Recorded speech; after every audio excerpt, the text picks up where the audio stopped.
Des appareils cloués au sol et des passagers obligés de changer leur billet d'avion.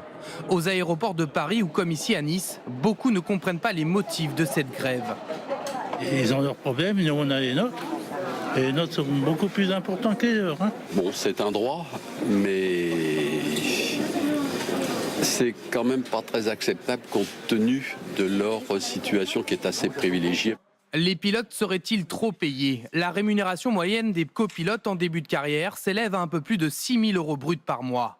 Pour les commandants de bord, celle-ci grimpe à plus de 20 000 €, un niveau de rémunération équivalent aux autres compagnies.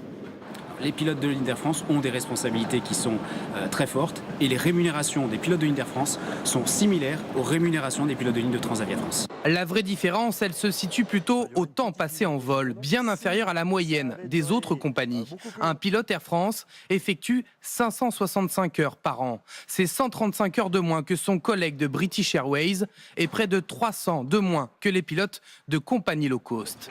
Xavier travaille dans une compagnie à bas coût. Selon lui, les pilotes Air France sont les plus choyés en Europe et ils ne sont pas prêts à ce qu'on touche à leur avantage. Ces pilotes-là, disent qu'effectivement les conditions sont très bonnes, qu'il y a un plan de carrière qui est assez unique, qu'on ne retrouve pas dans beaucoup de compagnies. Mais ce qu'ils me disent également, c'est qu'ils ont... En rejoignant la compagnie Transavia, les pilotes Air France seraient obligés de travailler plus. Les négociations ce soir sont au point mort avec la direction et les syndicats ont promis une nouvelle journée noire pour demain.